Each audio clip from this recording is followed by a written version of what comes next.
March 19th, actually one of our clients sent me a message like, hey, I can't find our Airbnb listing. I'm like, well, that's weird. So I log into our account and all our listings are suspended. So it's what they call a shadow ban, I guess. And my mind immediately went back to like 2 months prior when we had a guy stay at our house and we became suspicious after the fact that there was some sex trafficking going on. Horrible. So Airbnb policy says that if there's any kind of sexual violations like that, and this is, they're pretty much verbatim, I think, that you should report it to Airbnb. Having a blast, gonna get it on the Bruce Lee podcast. Bruce Lee like Bruce Lee, cause it's so hard and the T is loose leaf. Making up those rhymes, don't write it, just do it loosely. If you want my respect, you better put direct. Here are the words in the podcast, that's what comes next. Welcome back to the Bruce Lee podcast. This is the podcast that gives hosts the tools, the tactics, the training, and most importantly, the confidence. So you can go out there and get yourselves direct bookings. We do a mini series where we dive behind hosts who have got interesting stories and people who have run successful short-term rental or hospitality businesses. And today we've got a special guest who's going to come on and talk about his story. And I'm excited to dive into this because this is something which will strike fear into some, but actually once you know about how to deal with things like what we're going to be talking about today, then you're much better equipped as an entrepreneur and as a business owner. So let's welcome along our guest today. We've got Elam King. Did I pronounce that right? Elam King, yep. Elam King. No. Awesome. Not Elam Queen, not Elam Prince, Elam King. But I love it.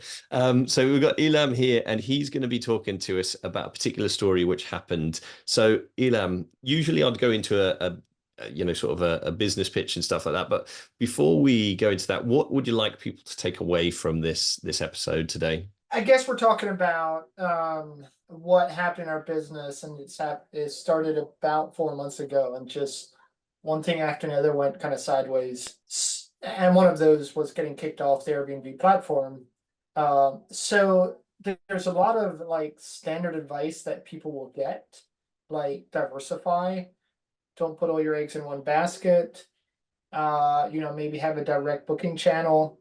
And frankly, that was one of the things I wanted to work on more. We had it, but I wanted to work on it more. Yeah, so there's a lot of like standard business advice that people will give.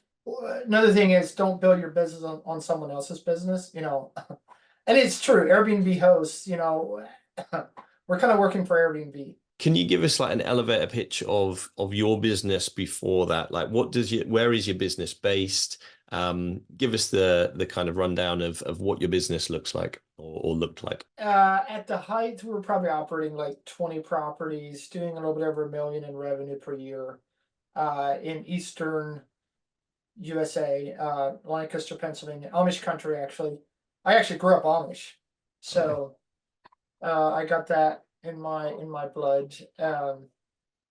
And ironically, just before the blow up, I started talking quite a bit more about the company to people and what the vision is. I got super clear with the vision, and that was to design a hospitality brand that ignites people's souls.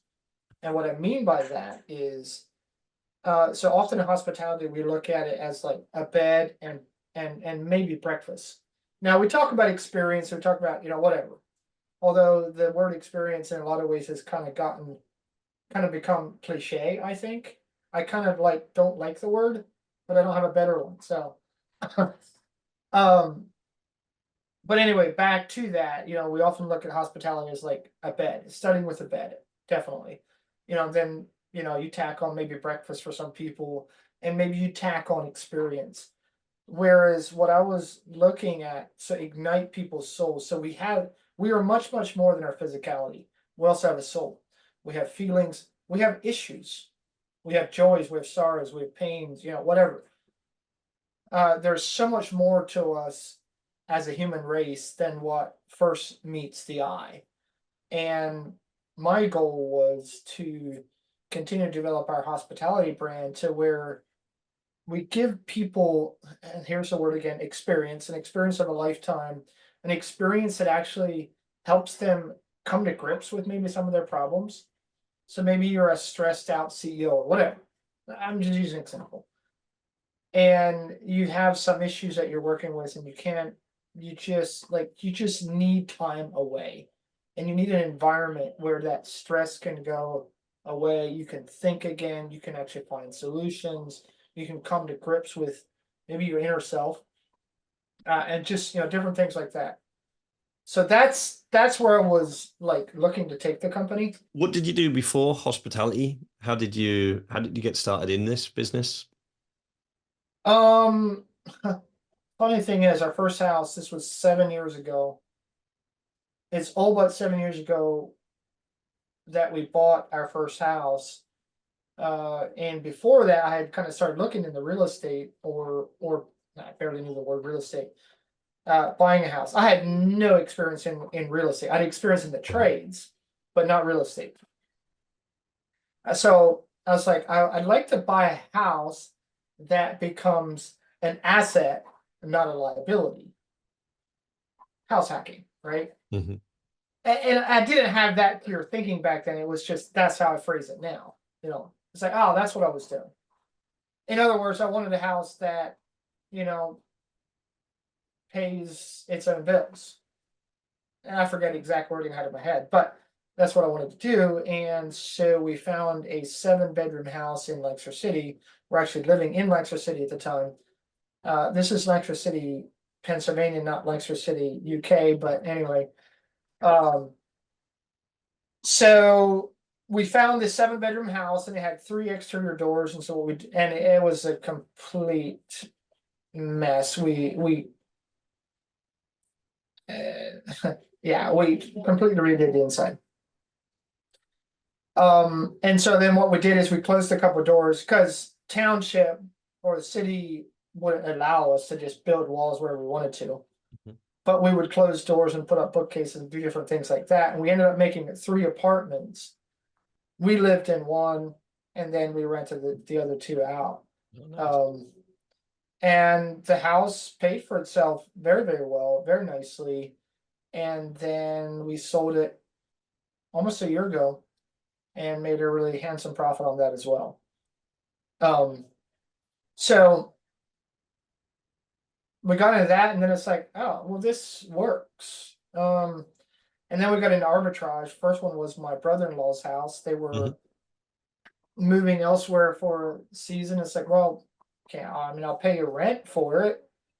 I'll pay you rent, and if you let us use it as short-term rental. I didn't know what rental arbitrage was back then. I didn't. Year or 2 later, I found, oh, that's what you call that. Okay.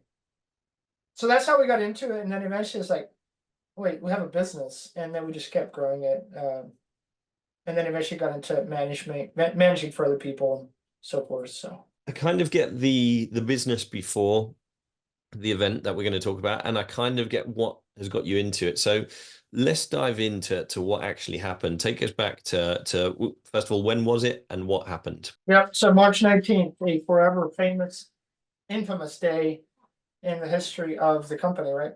Mhm. March 19th. Actually, one of our clients sent me a message like, hey, I can't find our Airbnb listing. I'm like, well, that's weird. So I log into our account and all our listings are suspended. So it's what they call a shadow ban, I guess. And I'm like, what? And my mind immediately went back to like 2 months prior when we had a guy stay at our house, and we became suspicious after the fact that there was some sex trafficking going on. Horrible. I mean, I cringe just like mentioning it. So Airbnb policy says that if there's any kind of, sexual violations like that, and they're pretty much verbatim, I think, that you should report it to Airbnb. Mhm. I don't know if it's quite verbatim, but that's clearly the idea. So I did that. So they took us down. That's crazy, isn't it? So you've done the right thing. You've seen something which shouldn't be happening. And I've got to be honest, I mean, as hosts and those of you who are listening to this will know exactly what I'm talking about, is that there are times you suspect there's something which is happening in your properties which shouldn't be happening. So you've done the right thing, been responsible, you've reported it. And how have they repaid you? They've taken you down. So they've done that shadow band. And is that Now, well, okay, so let me back up. Mhm. When we got to shadow ban on March 19th, my mind went back to this incident 2 months earlier, which I Right. was just talking about, Mhm. right? And now they just took a listing down. They didn't take the whole account down. Got it. Now the weird thing is what really ticked me off then with them was they then later called me or messaged me and said, "Hey, we have completed the investigation. We need you to change the wording disclosing your cameras." Okay, so What do you mean? they were more concerned about the cameras than the violation. Here's what I think was the issue.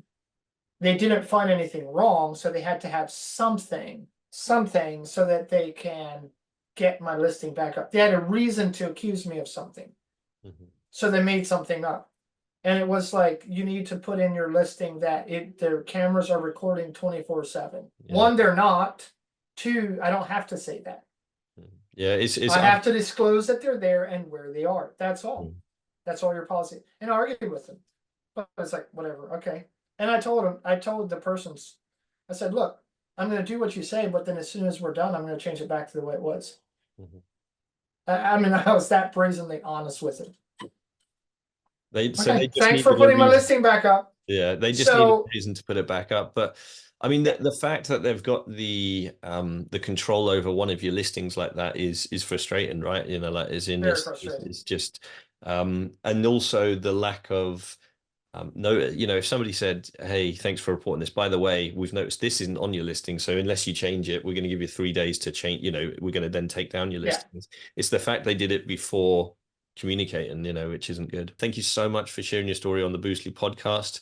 Thank you too for listening to this episode. As I say, if you do want to reach out to Elam, if you want to add to his network there, then you can do with the notes around in the show. Yep. Make sure that you're building your business on your land. Make sure you're diversifying amongst the jerks, amongst the OTAs that we said about. So that's definitely memorable. And yeah, really take action on this. So thank you so much. That's goodbye from me on this podcast.